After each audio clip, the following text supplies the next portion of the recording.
Close your eyes now. Let the soft rain begin to fall against an old wooden window somewhere far away, each tiny drop brushing the glass like a fingertip, gentle, patient, asking nothing of you except that you breathe a little slower, a little deeper. Listen, the rain is whispering tonight, and it has a story to carry you into sleep. A story about boys who once stood on desks and dared to feel alive. This is Dead Poets Society, the 1989 film directed by Peter Weir, shot on 35mm film that still smells faintly of autumn leaves and chalk dust whenever you remember it. Fun little secret. Robin Williams prepared for the role of John Keating by spending days walking the empty halls of St. Andrew's School in Delaware after classes ended, listening to the echoes of real students long gone, so that when he finally spoke those first lines, his voice already belonged to the building. Let the rain grow a little closer now. Feel it cool against your temples as we drift together back to 1959, to Welton Academy, a proud stone fortress nestled in the Vermont hills, where the wind always smells of pine and old money. The leaves are turning amber and crimson, and the air is so crisp it almost sparkles when you inhale. Imagine you are curled beneath a heavy wool blanket in one of the dormitory rooms, the radiator ticking softly, the faint scent of cedar from the open wardrobe mixing with the steam of cocoa someone left too long on the desk. Outside, the rain keeps its steady heartbeat, and inside, 4 pillars are carved above the entrance hall. Tradition, honor, discipline, excellence, words that feel heavier than the oak doors they're etched into. Tonight I'm going to hold your hand through every single moment of this film, every hushed breath, every trembling laugh, every tear that slides warm down a teenage cheek. We will walk slowly, so slowly, through every scene, tasting the cold night air of the cave, feeling the rough paper of stolen poetry books, hearing the creak of classroom floors under restless feet. Nothing will be rushed. Nothing will be hidden. By the time the final desk is stood upon, you will have lived inside this story so completely that sleep will simply open its arms and carry you the rest of the way. Here's a gentle trivia to settle into your mind like a warm stone. The real St. Andrew's School still has the actual desks the boys stood on in the final scene. The school refused to refinish them because generations of students keep running their fingers over the same worn spots, looking for courage. And another soft secret. When Robin Williams improvised the line, "Carpe diem, seize the day, boys make your lives extraordinary," the young actors were told not to react too much on the first take, but Ethan Hawke, our shy Todd Anderson, forgot and let real tears fall, so they kept it forever. Let me ask you something, whispered only for you. Have you ever stood in a room full of people and felt completely invisible, like your heartbeat was the only proof you were even there? Hold that feeling gently tonight. Todd knows it better than anyone. And have you ever been so afraid of disappointing someone that you swallowed the person you actually wanted to become? Neil understands. We're going to meet them both very soon, and they have been waiting years to sit beside you in the dark. The rain is softening now, almost a lullaby against the roof. Feel the blanket grow heavier across your chest, your shoulders loosening, your thoughts beginning to float like the dust motes in those old dormitory windows. Every word from here will be slow, warm, like breath against the shell of your ear. We are going to walk through the opening credits together. The bagpipes on the soundtrack. The flicker of candlelight on young faces during the ceremony. The way the camera glides so carefully over stone arches, as though it, too, is afraid to wake the sleeping traditions. Breathe in. Hold for just a moment, and breathe out. Good. One more time. Deeper, letting the scent of wet leaves fill you completely. You are safe here. You are allowed to feel everything tonight. And then, you are allowed to let it all drift away on the rain. The story is ready. The boys are ready. And somewhere in the quiet, a teacher is about to rip a page out of a textbook and change everything. When you're ready, we'll step together through those heavy doors into Welton Academy 1959, on the very first day that everything begins to matter. The rain has settled into a steady hush now, like someone turning the volume of the world down so only heartbeats remain. Feel it brushing the tall windows of Welton's chapel. As the opening ceremony begins, candle flames trembling in a perfect row, while hundreds of boys in identical black blazers stand so still you can almost hear their pulses. The camera drifts slowly across their faces, some proud, some terrified, some already asleep inside themselves. And there, in the front row, is Neil Perry, beautiful and golden, 17 years old, smiling the careful smile he has practiced since childhood, because it is the one his father likes best. Next to him sits Todd Anderson, newly arrived, shoulders folded inward as if trying to take up less space in the universe. His fingers worry the edge of his blazer sleeve, knuckles white. Can you feel the wool itching against your own wrists? That's Todd's itch, passed gently to you, so you remember what it's like to be brand new and breakable. Headmaster Nolan's voice is low granite as he recites the 4 pillars again. Tradition, honor, discipline, excellence, each word landing like a hammer on cold iron. The bagpipes swell and fade, and the boys file out in perfect lines, shoes clicking on stone in a rhythm older than any of them. Outside, the autumn air smells sharp and sweet, like apples left too long in the sun.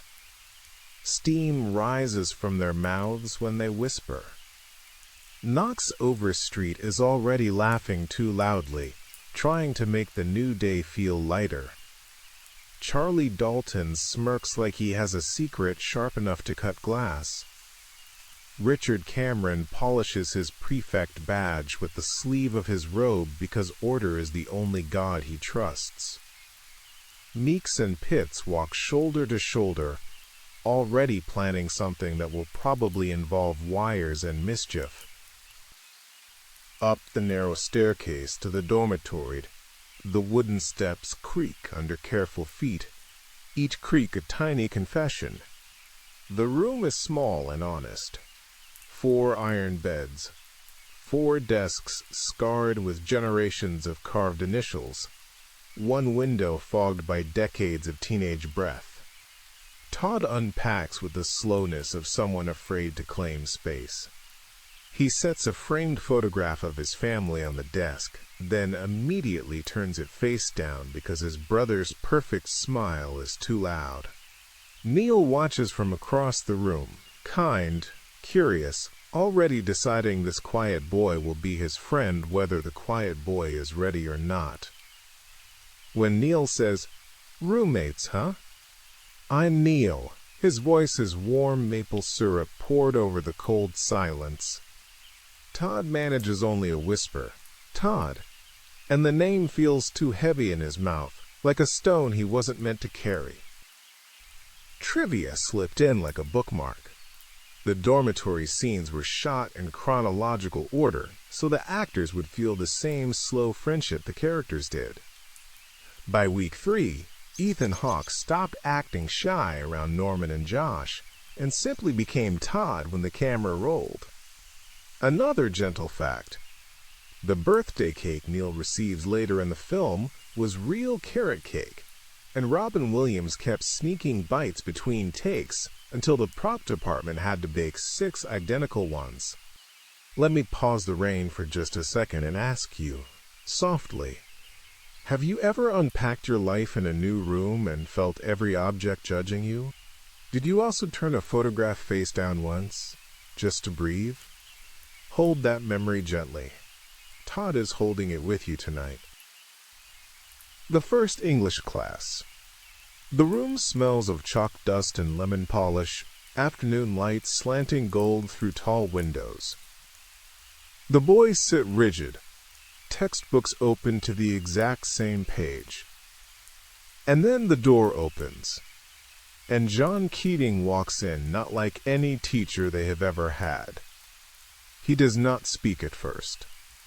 He simply whistles the 1812 overture through his teeth, casual as morning bird song, and strolls straight out the opposite door. The boys blink, confused, deliciously off balance. Keating reappears in the hallway, beckoning with one finger. "Come on," he says, voice like warm flannel. "Follow the leader."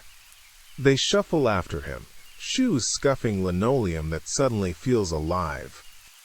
In the entrance hall, he stops beneath the old black and white photographs of long-dead Welton boys, faces frozen in serious youth. Keating's voice drops to the softest conspiratorial whisper you have ever heard. "Lean in? Closer, these boys? They're fertilizer now, food for daisies." A tiny, shocked laugh escapes Charlie. Keating spins slowly, arms wide. "Carpe diem. Seize the day, boys. Make your lives extraordinary."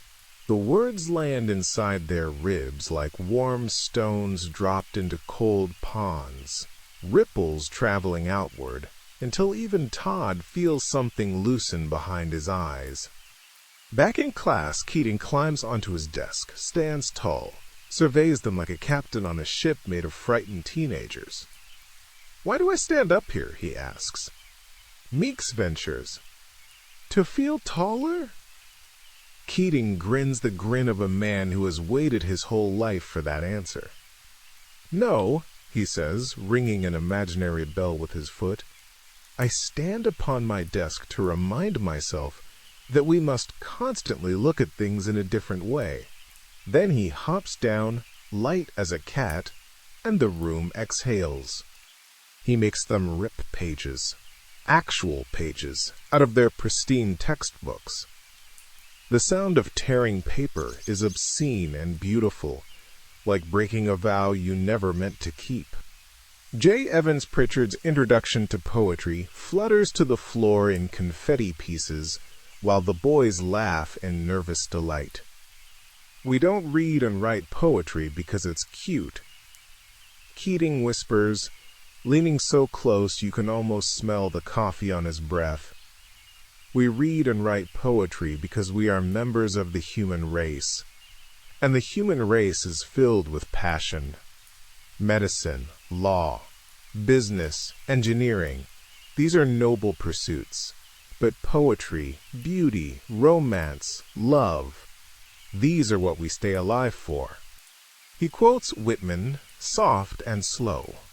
"O me, O life. Of the questions of these recurring, the endless train of the faithless. What good amid these, O me, O life? Answer, that you are here, that life exists, and identity, that the powerful play goes on and you may contribute a verse." The camera lingers on Todd's face as the words sink in. His eyes are glassy, terrified, alive for the first time. Reflection, whispered against your ear. When was the last time someone looked at you and saw the verse you could still contribute? Do you even know what your verse might be yet? That's all right. Keating is only just beginning to teach them how to find out. That night, in the dim study hall lit by green bankers' lamps, Neil finds Keating's old yearbook. The rain taps steadily on the windows as he traces a finger over a photograph of a much younger John Keating. Hair wild, eyes bright, listed as member of the Dead Poets Society. Neil's heartbeat quickens. You can feel it in your own chest. He reads the description aloud in a hushed voice that trembles with discovery. Meetings held at the old Indian cave. Readings of poetry. Midnight ceremonies. The other boys lean in, the air thick with possibility and candle wax. Charlie's grin is slow and dangerous. "We've got to restart it," he says. And just like that, something ancient wakes up inside them. The scene fades on their faces, glowing in the lamplight. The rain a gentle curtain outside, and you can almost taste the future on their tongues. Sweet, terrifying, inevitable. The rain has grown softer now, almost a mist that clings to the dormitory windows like breath, and you can feel the night pressing gently against the glass, cool and patient. It is the night of the first Dead Poets Society meeting, and the boys move through the sleeping corridors as quietly as secrets. Their footsteps are only the faintest creak on the old oak, the brush of wool trousers, the muffled thud of hearts that have never beaten this loudly before. Charlie leads, flashlight held low, the beam trembling across stone walls that have watched generations of boys do exactly this same forbidden thing. Neil is right behind him, eyes shining with something between terror and prayer. Todd hesitates at the threshold, fingers curled tight around the doorknob, but Neil turns back, offers the smallest nod that says you belong here, and Todd steps into the dark with them. Outside, the Vermont woods are dripping silver. Every leaf carries its own tiny moon of rainwater. The air smells of wet earth, moss, and something electric, like the moment before lightning. They run single file along a deer path, breath-fogging white, shoes squelching in mud that feels alive underfoot. When they reach the old Indian cave, the entrance is a black mouth, framed by dripping vines. Charlie ducks inside first, strikes a match, and the sudden flare of light shows stone walls covered in soot from 100 years of similar fires. The match hisses out. Another is struck. The small fire catches, crackles, sends shadows dancing like pagan spirits welcoming them home. They arrange themselves in a loose circle on the cold stone floor, knees almost touching, the firelight painting their faces gold and umber. Charlie pulls out a battered paperback of Thoreau and begins reading in a voice that tries to be brave but keeps cracking on the high notes. Then Neil takes the book, closes his eyes, and recites Henry David Thoreau from memory, slow, deliberate, tasting every syllable. I went to the woods because I wished to live deliberately, to front only the essential facts of life. His voice is soft cashmere in the cold cave, and the flames seem to lean toward him. One by one they read Whitman, Byron, Shelley, even an original poem from Pitts that makes them laugh until their ribs hurt and tears stand in their eyes. When the laughter fades, the silence is huge and tender. Trivia tucked gently here. The cave was actually a limestone grotto on the St. Andrews campus, and on the last night of filming, the young actors stayed until dawn reading real poetry to each other long after the crew had gone home. The cameraman secretly kept rolling and caught 5 extra minutes that Robin Williams later said were the most beautiful of his career. Let me ask you now, so quietly only your heart can hear, have you ever sat in a circle of firelight with people who saw the real shape of you for the very first time? Did the night feel endless then, like it could hold every unsaid thing inside your chest? Back at school the next morning, everything looks the same. Identical blazers, identical schedules, identical smiles.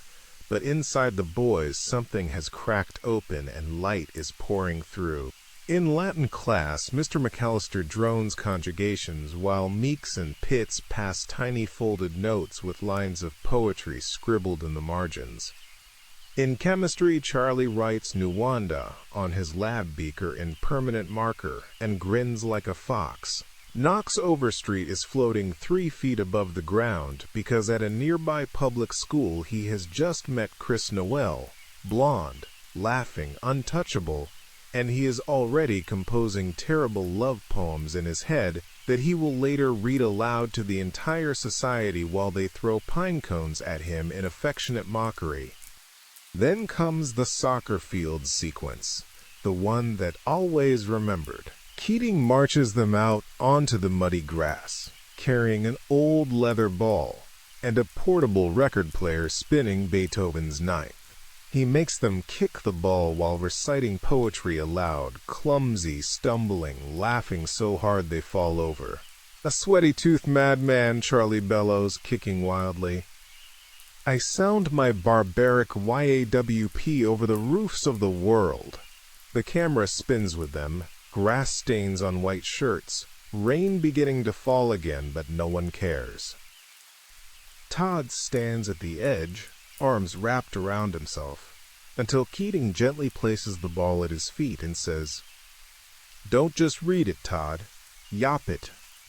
And Todd, voice shaking like a leaf in wind, whispers, then shouts, "YAWP!" The sound surprises even him. It echoes across the empty fields, and something inside him breaks open like sunrise. Reflection, warm against your cheek. When was the last time you let yourself make a ridiculous, glorious noise just because you were alive?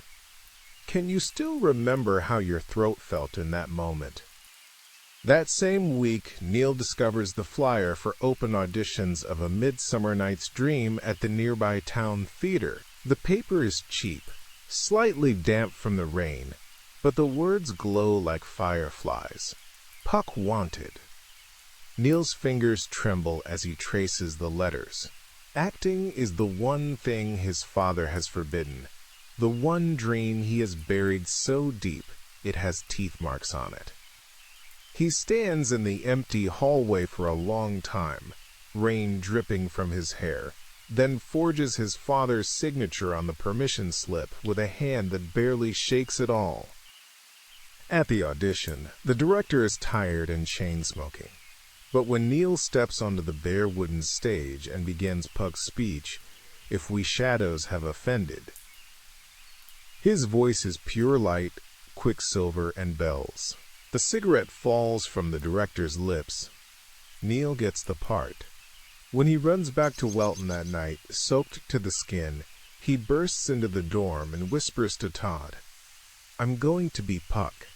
And Todd, who has never seen Neil look this alive, feels something jealous and proud bloom inside his chest at the same time.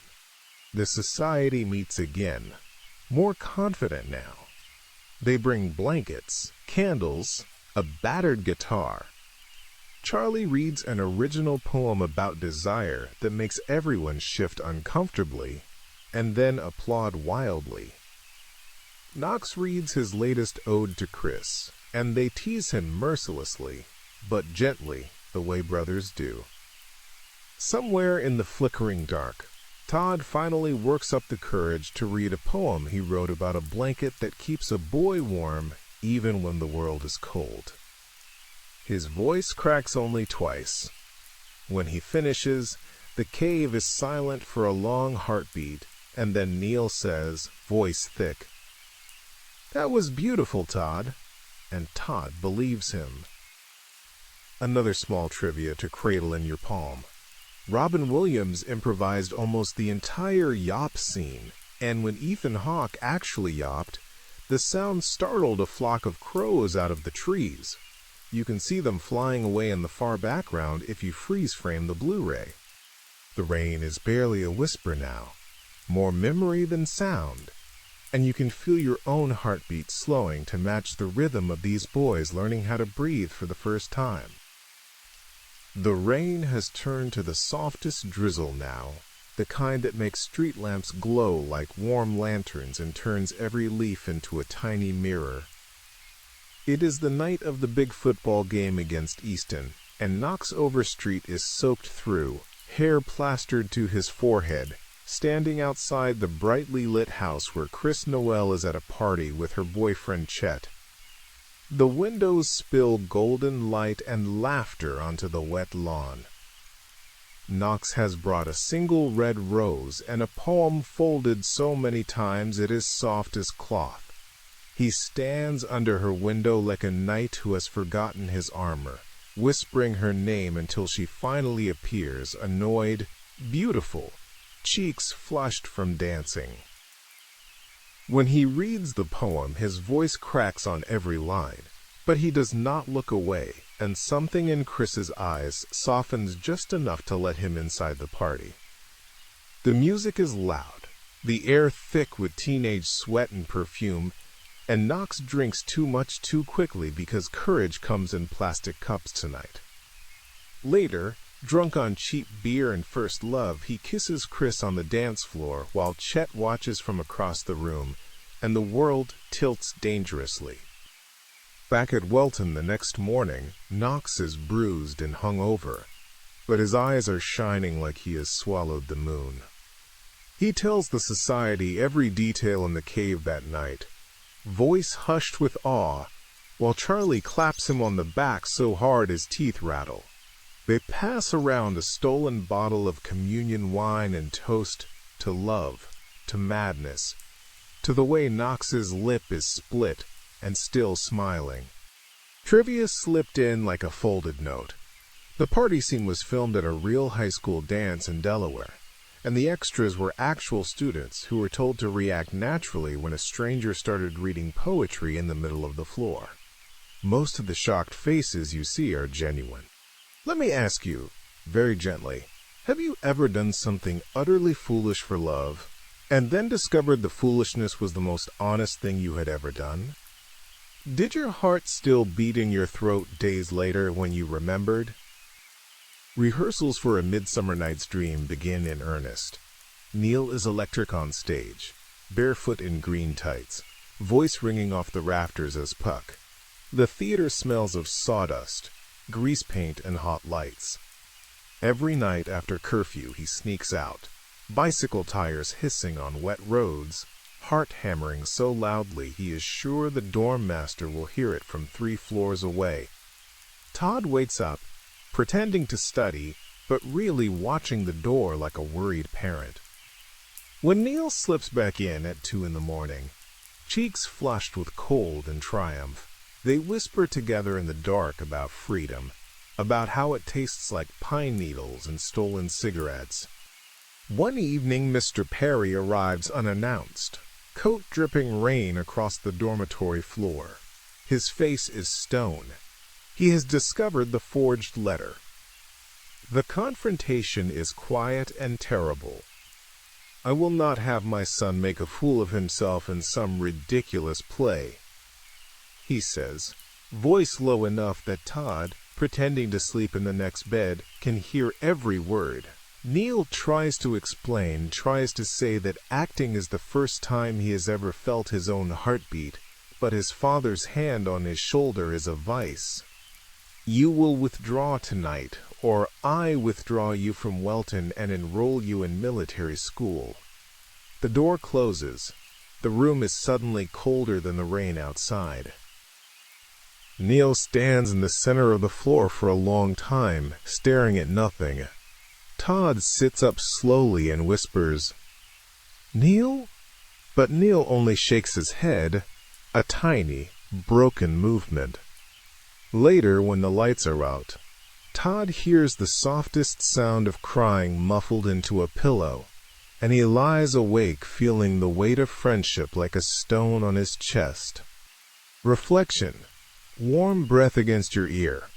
Have you ever watched someone you love be slowly crushed by the people who are supposed to protect them?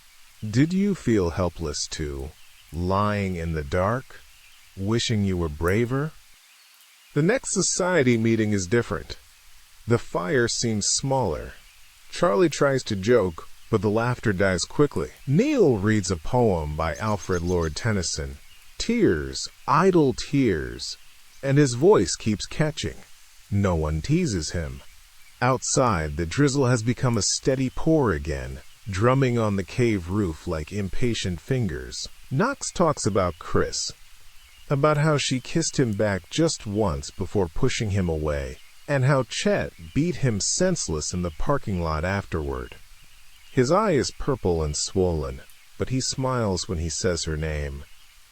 They pass the wine.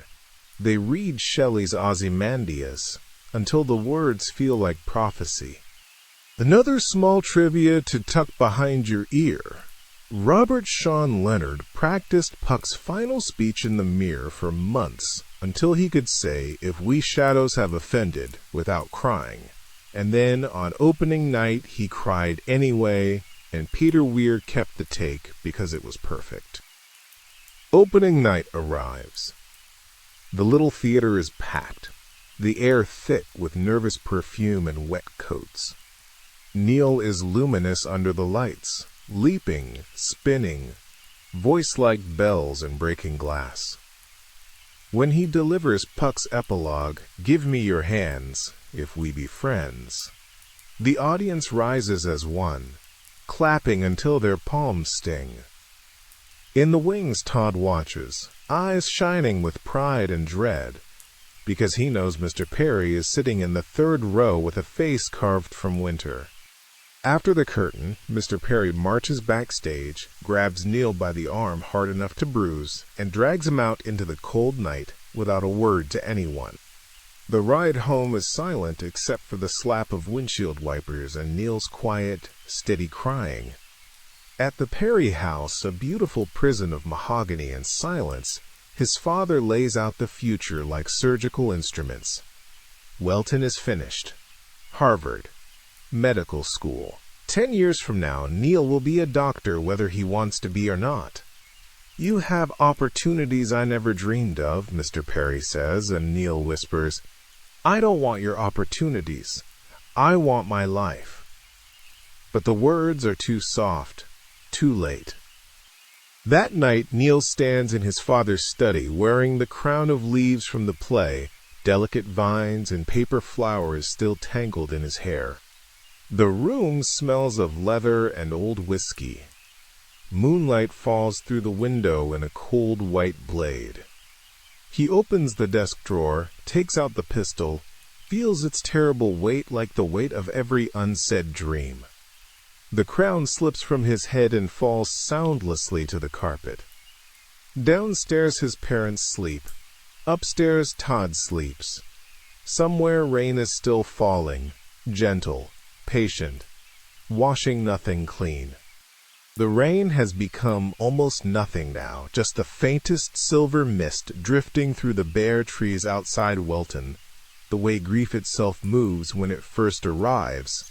So quiet you almost believe you imagined it. Inside the Perry house the clock ticks once, twice, then the single gunshot cracks the night open like an eggshell. Mrs. Perry's scream is thin and animal. Mr. Perry stumbles upstairs in his pajamas, face suddenly old, and finds his only son on the study floor among scattered leaves of the Puck crown, the pistol still warm beside one pale hand. The camera does not linger on blood. Peter Weir keeps it mercifully off-screen, but you feel it anyway, warm and impossible, spreading across the Persian rug the way the rain is spreading across the window pane outside. Morning at Welton is gray and hushed. The headmaster's voice over the intercom is flat, stripped of its usual pomp. Neil Perry took his own life last night. Classes are suspended until further notice. The words fall into the dormitory like stones into still water.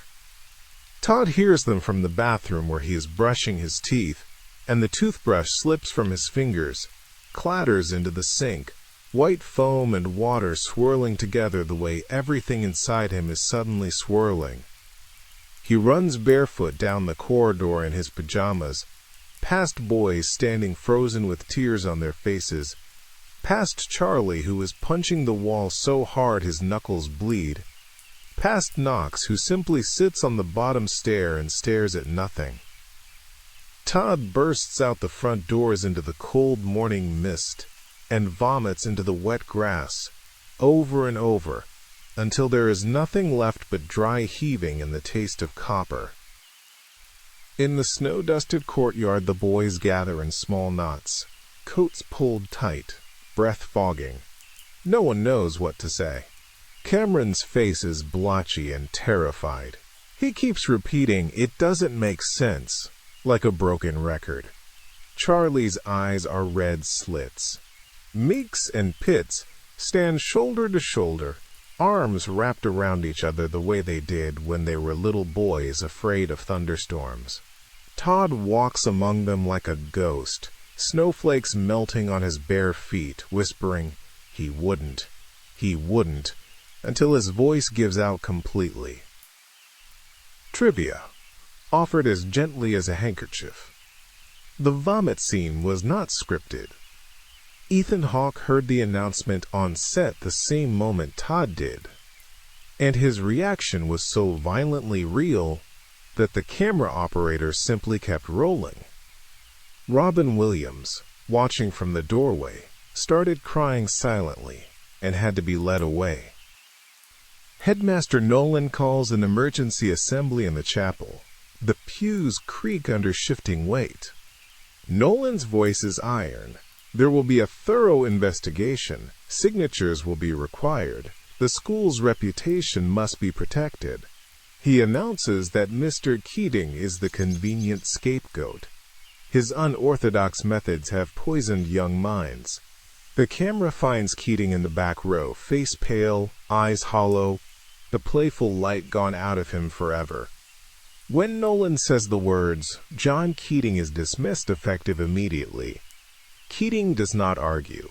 He simply nods once, a small, exhausted movement, and you can see the exact moment his heart finishes breaking. That afternoon, the boys are summoned one by one to Nolan's office. The room smells of lemon polish and fear. A single pen and a typed statement wait on the desk. I was a member of the Dead Poets Society. Mr. Keating encouraged unsanctioned meetings. His teachings led directly to Neil Perry's death.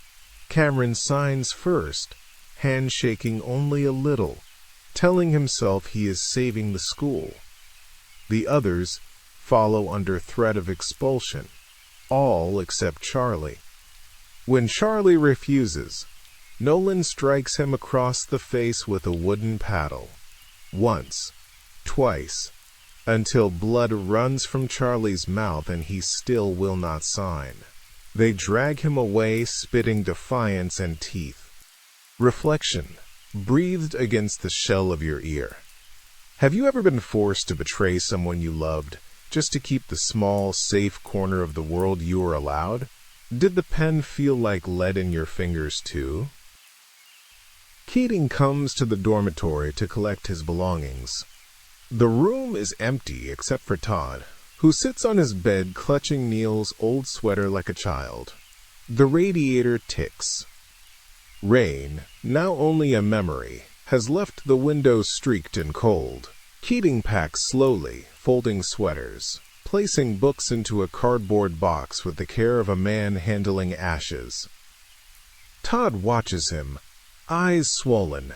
Finally he whispers, "They made us sign it. They made us say it was your fault." His voice cracks like thin ice. Keating kneels in front of him, places both hands on Todd's shoulders, looks straight into the boy's ruined face. "It's not your fault, Todd. Don't ever believe that. Neil made his choice, and I will carry him with me every day for the rest of my life, the same way you will." A single tear slides down Keating's cheek, the only one he allows himself on camera. Another quiet trivia. Robin Williams asked that no music play under this scene. He wanted the silence to hurt exactly as much as it does. The final English class. Mr. Nolan himself sits at Keating's old desk, droning through Shakespeare like a funeral director, reading a grocery list. The boys sit in perfect rows, faces blank, the rebellion beaten out of them. Then the door opens softly. Keating steps in one last time to retrieve the few books he forgot. He is wearing his coat, scarf already knotted, looking suddenly smaller than any of them remember. Nolan's voice falters mid-sentence. The room holds its breath. Keating walks along the aisle, eyes moving gently over each boy. Charlie with his split lip, Knox with bruises fading to yellow, Meeks and Pitts holding hands under the desk, Cameron staring at the floor in shame. When he reaches Todd, their eyes lock for a long moment, something huge and wordless passing between them. Keating smiles, the tiniest, saddest smile, and whispers, "Thank you, boys." And then it begins. Todd, trembling so hard the desk shakes, climbs up onto his chair, then onto the desktop itself. His shoes squeak on the polished wood. He stands tall, chin lifted, tears streaming but voice steady. "Oh, Captain, my Captain!" Nolan barks, "Sit down, Mr. Anderson." But Todd does not move. One by one the others rise. Knox, Meeks, Pitts, then a dozen more boys across the room, climbing onto their desks like sailors saluting a fallen commander. The camera spins slowly, showing face after face lit with quiet, fierce love. Even some of the boys who signed the paper stand, unable to stay seated in the presence of something braver than fear. Only Cameron remains seated, small and alone. Keating stands in the doorway, eyes shining. He nods once, slowly, the nod of a man who has just been handed the only thing that makes the pain bearable. "Thank you, boys," he says again, voice thick, and steps out into the corridor forever. The screen fades to white. The rain has stopped completely. The mist has lifted now, and somewhere far beyond the stone walls of Welton, the first pale edge of dawn is beginning to touch the horizon, soft rose and lavender, the color of a bruise that is finally healing. You can feel the night loosening its hold on your shoulders, the heavy blanket of story settling into something lighter, something you can carry with you into sleep without effort. The desks are empty again, the cave fire long since turned to ash, the crown of leaves scattered across a study floor no one will ever sweep clean, yet none of it has truly ended. It lives in the hush between heartbeats, in the way certain lines of poetry still rise unbidden when you stand at a window watching rain, in the small, stubborn refusal to let the world measure your worth by its own narrow rulers. Let your breath slow to the pace of early morning birds, just beginning to stir in the cedar branches outside an old dormitory window. In, gentle, unhurried, and out, letting the last of the tension drift away on that exhale like the final curl of smoke from a candle that has done its work. Neil's laughter, Todd's quiet yawp, Keating's scarred desk, Charlie's bloodied knuckles, Knox's ridiculous rose. All of it softens now, folding itself into the safest corner of your chest where dreams keep their treasures. One last gentle trivia to tuck beneath your pillow. Every year on the first day of classes, new students at the real St. Andrew's School still find tiny slips of paper hidden in library books, inside desk drawers, under loose floorboards. The notes contain only 2 words in different handwriting each time. Carpe diem. No one has ever discovered who leaves them, but the tradition has continued without fail since 1989. Some nights, when the moon is thin and the wind smells of coming snow, the current English teacher swears he hears very faint footsteps in the corridor and the soft rustle of a scarf that isn't there. And now a few final whispers meant only for you, warm against the shell of your ear, questions to carry into whatever dreams are waiting. Have you ever stood on a desk inside yourself, even for a moment, and felt the room tilt toward possibility? Is there a verse you have not yet contributed because you were afraid it would not be perfect? When was the last time you let yourself feel something so completely that it frightened you, and then discovered you were stronger for it? Whose voice is the one that still calls you captain when the night feels too heavy? Hold those questions the way you would hold a small, warm stone in your palm. No need to answer tonight, only to let them rest against your skin until morning. The academy is quiet now. The boys have grown older somewhere beyond the edges of the frame. Some became teachers, some poets, some ordinary men who still tear up at certain lines of Whitman.